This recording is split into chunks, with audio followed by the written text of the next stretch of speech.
Nommée première ministre par Emmanuel Macron après sa réélection pour un second mandat de 5 ans au sein de l'Élysée, Elisabeth Borne avait composé un premier gouvernement avant les élections législatives. Finalement, étant donné que plusieurs ministres ont été battus lors de ce scrutin, l'ancienne ministre du Travail a été contrainte de remanier son équipe. Le nouveau gouvernement français a été officiellement annoncé lundi 4 juillet 2022. Parmi les différents sortants, on peut notamment citer Damien Abad, qui est accusé de viol et d'agression sexuelle par plusieurs femmes.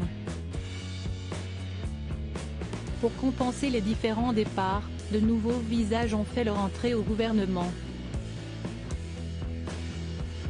S'y estime notamment le cas de Caroline Cayeux, qui a été nommée ministre déléguée chargée des collectivités territoriales.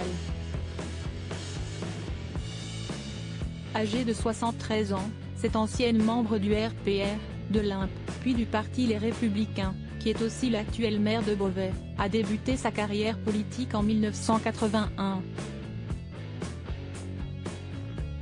Elle est restée fidèle au parti de Jacques Chirac, Nicolas Sarkozy, François Fillon. Jusqu'en 2018. Cette année-là, elle décide de quitter les Républicains. Lors des élections municipales de 2020, Caroline Cayeux était candidate à sa réélection sous l'étiquette d'Hiver droite, DVD, avec le soutien de La République En Marche, LREM. Réélue, elle a ensuite fait activement campagne pour Emmanuel Macron lors de la dernière élection présidentielle. Caroline Cayeux, une carrière d'enseignante avant de se lancer en politique. En ce qui concerne sa vie privée, Caroline Cayeux est mariée à Gérard Cayeux, qui exerce la profession d'agriculteur.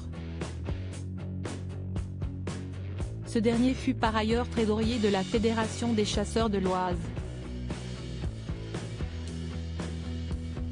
La nouvelle ministre déléguée chargée des collectivités territoriales est en fait la descendante de la famille Fournier, des laboratoires pharmaceutiques du même nom. Avant d'entrer politique, celle qui est titulaire d'un DESS de droit international privé, et d'une licence d'anglais, a mené une double carrière d'enseignante en droit et en anglais. Elle fut aussi responsable de la communication au sein d'un cabinet conseil de la région parisienne.